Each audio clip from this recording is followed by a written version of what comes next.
আমরা ভিপি হিসাবে আমাদের ইসলামী ছাত্র আন্দোলন বাংলাদেশ রাজশাহী বিশ্ববিদ্যালয় শাখার সভাপতি মোহাম্মদ মাহবুব আলমের নাম ঘোষণা করছি। জিএস হিসাবে শরীফুল ইসলাম, ইসলামী ছাত্র আন্দোলন বাংলাদেশের রাজশাহী বিশ্ববিদ্যালয় শাখার সহসভাপতি।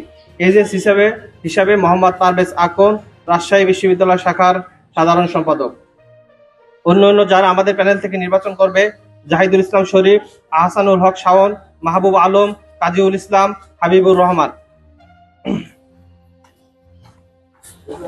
আমাদের প্রস্তুতির অংশ হিসাবে আমরা আমাদের এই প্যানেল ঘোষণা করলাম। তবে জুলাই চেতনা ধারণ করে শিক্ষার্থীদের বৃহত্তর স্বার্থে প্রয়োজনে ঐক্যবদ্ধভাবে নির্বাচনে অংশ নিতেও আলোচনার সুযোগ আছে বলে মনে করে ইসলামী ছাত্র আন্দোলন বাংলাদেশ। বিসমিল্লাহির রহমানির রহিম। প্রিয় সাংবাদিক বন্ধুগণ, আসসালামু আলাইকুম ওয়া রাহমাতুল্লাহ। আপনাদের সবাইকে জুলাই গণঅভ্যুত্থানের অন্যতম শক্তি ইসলামী ছাত্র আন্দোলন বাংলাদেশের পক্ষ থেকে আন্তরিক শুভেচ্ছা জানাচ্ছি।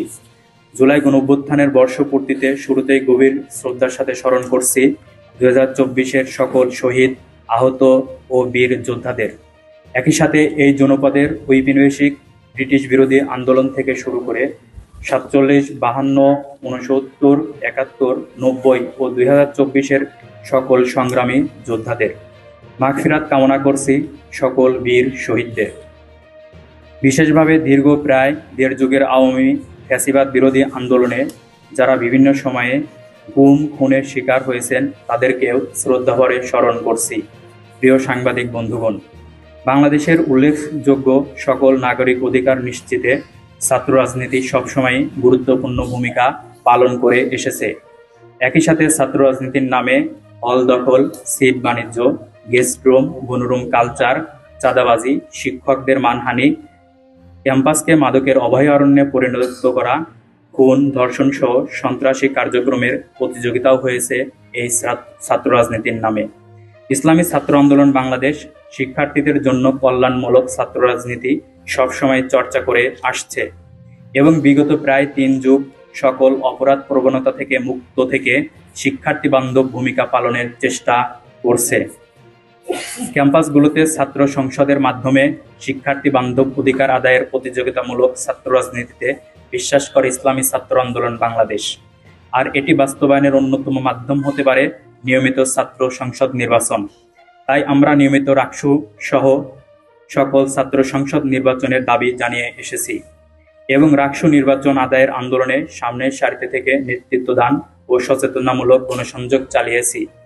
আমরা মনে করি রাকসু সচল থাকলে ক্যাম্পাসে পেশিশক্তির আস্ফালন এবং অপরাধ প্রবণতা বন্ধ হবে, তৈরি হবে সহাবস্থানমূলক রাজনৈতিক পরিবেশ। ছাত্র সংসদ নির্বাচনের মাধ্যমে দেশপ্রেমিক জাতীয় নেতৃত্ব তৈরি হয়। 24-এর গণঅভ্যুত্থানের পরে এই বিষয়টি জাতির কাছে আরও বেশি সুস্পষ্ট হয়েছে। শিক্ষার্থীদের সাথে নিয়ে আমাদের সম্মিলিত দাবির মুখে দীর্ঘ 35 বছর পর আবারও রাকসু নির্বাচনের তফসিল ঘোষণা করা হয়েছে। এজন্য রাজশাহী বিশ্ববিদ্যালয় প্রশাসনকে ইসলামী ছাত্র আন্দোলন বাংলাদেশের পক্ষ থেকে আন্তরিক ধন্যবাদ জ্ঞাপন করছি।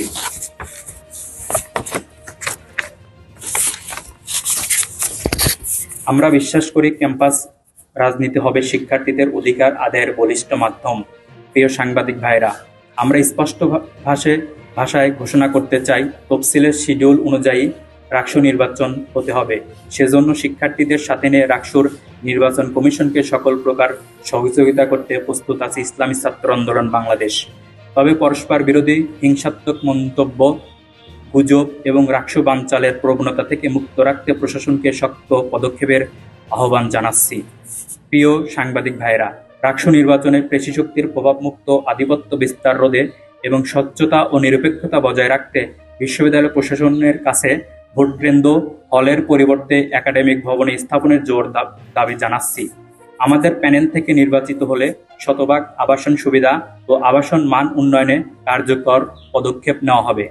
রেজিস্ট্রার অফিসকে ডিজিটালাইজড করা, নিরাপদ, বৈষম্যহীন ও সহনশীল শিক্ষার পরিবেশ নিশ্চিত, গবেষণাভিত্তিক স্কলারশিপ ও ল্যাব সুবিধা বৃদ্ধি, ডিজিটাল লাইব্রেরি ও স্মার্ট ক্লাসরুমের ব্যবস্থা, অনলাইন ক্লাস ও পরীক্ষা সিস্টেম এবং তৎপরবর্তী কার্যক্রমগুলোকে আরও উন্নত সহজীকরণ, বিভাগ ও হল পর্যায়ে দুর্নীতি হয়রানি বন্ধে ছাত্র অভিযোগ সেল গঠন, মেডিকেল ব্যবস্থাকে উন্নত করার পাশাপাশি মানসিক স্বাস্থ্য সহায়তা হেল্পলাইন ও কাউন্সেলিং সেবা চালু, ক্যারিয়ার গাইডেন্স, ইন্টার্নশিপ ও স্কিল ট্রেনিং নিশ্চিত, প্রতিটি শিক্ষার্থীর মাথাপিছু ব্যয়কে যথাযথ স্বচ্ছতার সহিত কাজে লাগানো এবং সকল ছাত্র সংগঠনের রাজনৈতিক সহাবস্থান ও গঠনমূলক রাজনীতি প্রতিষ্ঠা করা সহ সকলকে সাথে নিয়ে একটি গণমুখী ক্যাম্পাস গড়ে তুলতে প্রশাসনকে বাধ্য করার দীপ্ত প্রতিশ্রুতি দিচ্ছি।